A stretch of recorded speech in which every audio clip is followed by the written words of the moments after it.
ദില്ലി ദാലിയുടെ മറ്റൊരു ലക്കം പോഡ്കാസ്റ്റിലേക്ക് സ്വാഗതം. ഞാൻ S Gopalakrishnan. Our world in 7 minutes, നമ്മുടെ ലോകം 7 മിനിറ്റിൽ എന്ന പോഡ്കാസ്റ്റ് പരമ്പരയുടെ അടുത്ത അധ്യായമാണിത്.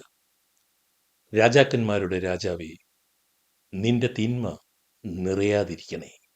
പോഡ്കാസ്റ്റിലേക്ക് കടക്കുന്നതിന് മുമ്പ് എല്ലാ ദില്ലി ദാലി പോഡ്കാസ്റ്റിലും ഞാൻ പതിവായി നിങ്ങളുടെ മുന്നിൽ വയ്ക്കുന്ന അഭ്യർത്ഥന ഒന്നുകൂടി വയ്ക്കുകയാണ്. ഈ പോഡ്കാസ്റ്റ് ഇതുവരെ നിങ്ങൾ സബ്സ്ക്രൈബ് ചെയ്തിട്ടില്ല എങ്കിൽ ദില്ലി ദാലി പോഡ്കാസ്റ്റ് ഇപ്പോൾ തന്നെ സബ്സ്ക്രൈബ് ചെയ്ത് ഈ വിനീതമായ സാംസ്കാരിക സംരംഭവുമായി സഹകരിക്കണമെന്നാണ് ഈ അഭ്യർത്ഥന.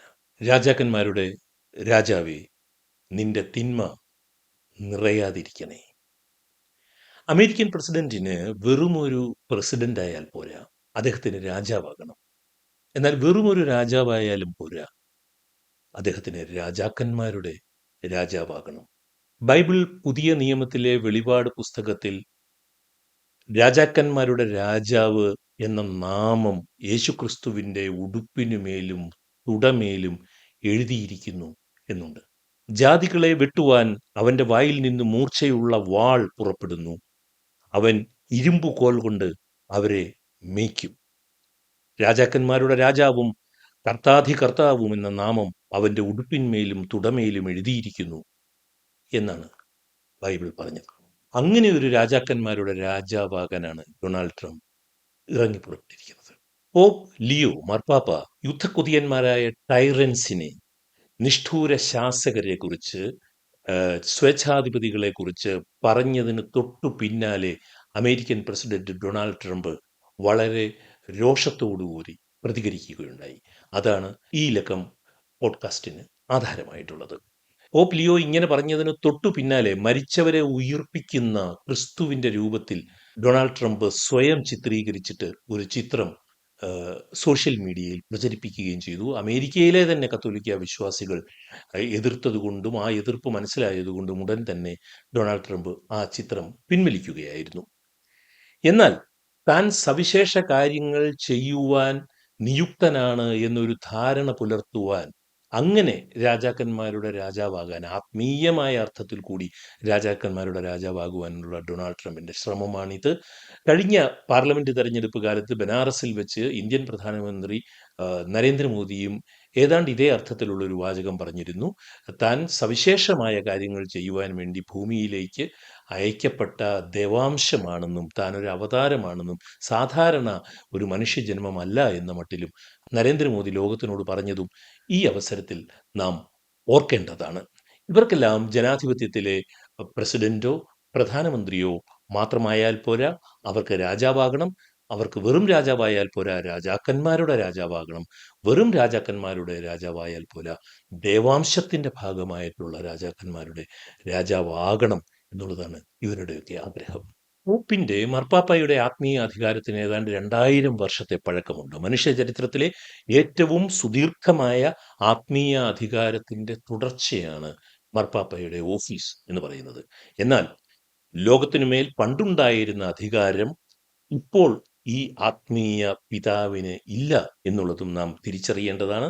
എങ്കിലും വെളുത്ത വസ്ത്രത്തിൽ ഒരാൾ, സ്വന്തമായി സൈന്യമില്ലാത്ത, ഭരിക്കാൻ പേരിനൊരു ചെറിയ രാജ്യം വത്തിക്കാൻ മാത്രമുള്ള ഒരാൾ, എന്നിട്ടും അദ്ദേഹം പറയുന്നത് കേൾക്കാൻ ലോകം ചെവിയോർക്കുകയാണ്.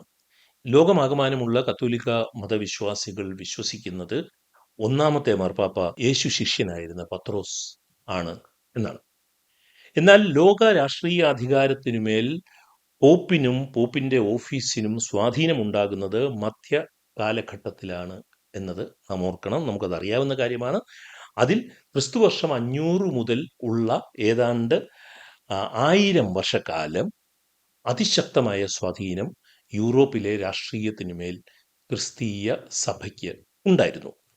12 മുതൽ 13 നൂറ്റാണ്ട് വരെയുള്ള 200 കൊല്ലക്കാലം യൂറോപ്യൻ ഭരണാധികാരികളുടെ ചുക്കാൻ പിടിച്ചു കത്തോലിക്ക സഭ, പോപ്പും. എന്നാൽ യൂറോപ്പിലെ മതനിരപേക്ഷ ഭരണകർത്താക്കളുടെ കാലത്ത് ഇൻവെസ്റ്റിറ്റ്യൂർ കോൺട്രവേഴ്സി എന്ന പേരിൽ രാഷ്ട്രവും പള്ളിയും തമ്മിൽ വലിയ തർക്കമുണ്ടാവുകയും അങ്ങനെ പതുക്കെ പതുക്കെ ക്രിസ്തീയ സഭയ്ക്കും കത്തോലിക്ക സഭയ്ക്കും പോപ്പിനും യൂറോപ്പിലെ രാഷ്ട്രീയത്തിനുമേലുള്ള സ്വാധീനം കുറഞ്ഞു കുറഞ്ഞു വരികയും ചെയ്തു. അങ്ങനെ താരതമ്യേന രാഷ്ട്രീയ അധികാരം കുറവായിട്ടുള്ള ഒരു മാർപ്പാപ്പയുമായിട്ടാണ് ഡൊണാൾഡ് ട്രംപ് ഇപ്പോൾ തർക്കത്തിന് വന്നിരിക്കുന്നത്. ഇതിനു മുൻപും അമേരിക്കൻ പ്രസിഡന്റുമാരും മാർപ്പാപ്പമാരുമായിട്ട് തർക്കമുണ്ടായിട്ടുണ്ട്. വിയറ്റ്നാം യുദ്ധകാലത്ത് നമുക്കറിയാവുന്നതാണ്, അന്നത്തെ മാർപ്പാപ്പ അതിശക്തമായ രീതിയിൽ അമേരിക്കയെ വിമർശിച്ചിരുന്നു എന്നുള്ളത്. അങ്ങനെ ഈ ആധുനിക കാലത്ത് ഒരു രാജ്യാധികാരിയെയും മാർപ്പാപ്പ വാഴിക്കാറില്ല. ലോകമാകമാനമുള്ള കത്തോലിക്ക വിശ്വാസികളെ അഭിസംബോധന ചെയ്ത് വത്തിക്കാനിൽ താമസിക്കുന്നയാളാണ് മാർപ്പാപ്പ. എന്നാൽ ഡൊണാൾഡ് ട്രംപിനെ പോലെ സാമൂഹ്യ വ്യാകരണവും രാഷ്ട്രീയ മര്യാദകളും അന്താരാഷ്ട്ര മര്യാദകളും മറന്നു പ്രവർത്തിക്കുന്നവർ അധികാരത്തിലുള്ളപ്പോൾ പോപ്പ് ലിയോയ്ക്ക് എന്തോ ഒരു മോറൽ അതോറിറ്റി ലോക രാഷ്ട്രീയത്തിൽ വന്നു ചേരുന്നില്ലേ? അടുത്ത ദിവസം കാമറൂണിൽ നടത്തിയ ഒരു പ്രസംഗത്തിലാണ് പോപ്പ് ലിയോ പറഞ്ഞത്, ഒരുപറ്റം സ്വേച്ഛാധിപതികൾ നമ്മുടെ ലോകത്തെ താറുമാറാക്കുകയാണ് എന്ന്. അതുപോലെ തന്നെ മനുഷ്യ പുരോഗതിക്കും നന്മയ്ക്കും ആയി ചിലവാക്കേണ്ട പണം മുഴുവൻ യുദ്ധത്തിനും സർവനാശത്തിനും വേണ്ടി ചിലവഴിക്കുന്നു എന്ന അഭിപ്രായ വ്യത്യാസവും പോപ്പ് ലിയോ പറഞ്ഞിരുന്നു. ഇതിനോട് വളരെ ദേഷ്യത്തോടു കൂടിയാണ് ഡൊണാൾഡ് ട്രംപ് പ്രതികരിച്ചത്. പോപ്പ് കുറ്റകൃത്യങ്ങൾക്കെതിരെ ദുർബലനും വിദേശ നയങ്ങളുടെ കാര്യത്തിൽ ഭീമൻ പരാജയവുമാണ് എന്നാണ് പോപ്പിനെതിരെയുള്ള ആദ്യത്തെ പ്രസ്താവന വന്നത്.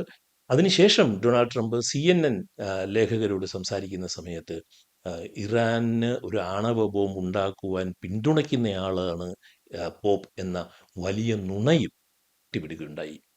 ഞാൻ നേരത്തെ തന്നെ പറഞ്ഞു, മാർപ്പാപ്പ പഴയ പോലെ ശക്തനൊന്നുമല്ല ലോകരാഷ്ട്രീയത്തിൽ എന്ന്. അതുകൊണ്ട് തന്നെയാവണം ദുർബലനായ പോപ്പ് ലിയോ കഴിഞ്ഞ ദിവസം പറഞ്ഞു, ഞാൻ ഡൊണാൾഡ് ട്രംപിനെ ഉന്നം വെച്ച് സംസാരിച്ചതല്ല ഈ പറഞ്ഞതൊക്കെ. ഞാൻ മൊത്തത്തിൽ ലോകത്തിലെ ടൈറൻസിനെ കുറിച്ച്, സ്വേച്ഛാധിപതികളെക്കുറിച്ച് മാത്രമാണല്ലോ പറഞ്ഞത്. ഡൊണാൾഡ് ട്രംപുമായി ഒരു ഡിബേറ്റിന് എനിക്ക് താല്പര്യമില്ല എന്ന് പോപ്പ് ലിയോ പറയുകയുണ്ടായി.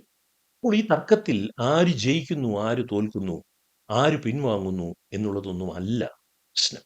മധ്യകാലഘട്ടത്തിൽ ലോകാധികാരത്തിനുമേൽ അതിശക്തമായ സ്വാധീനമുണ്ടായിരുന്ന മാർപ്പാപ്പയൊന്നുമല്ല ഇപ്പോഴുള്ളത്. എന്നാലും ധാർമ്മികമായ ചില ചോദ്യങ്ങൾ അവർ സ്വേച്ഛാധിപതികളുടെ മുഖത്ത് നോക്കി ചോദിക്കുമ്പോൾ എന്തോ ഒരു വെളിച്ചം, അല്ലെങ്കിൽ വെളിച്ചമെന്ന പ്രതീതിയെങ്കിലും ലോക രാഷ്ട്രീയ മര്യാദകളുടെ മുകളിൽ വീഴുന്നു എന്ന് നമുക്ക് തോന്നുന്നു. നമ്മുടെ ലോകം 7 മിനിറ്റിൽ എന്ന ദില്ലി ദാലി പോഡ്കാസ്റ്റ് പരമ്പരയിലെ ഈ ഭാഗം ഇവിടെ സമാപിക്കുന്നു. കേട്ട സുമനസ്സുകൾക്ക് നന്ദി. സ്നേഹപൂർവ്വം, എസ് ഗോപാലകൃഷ്ണൻ.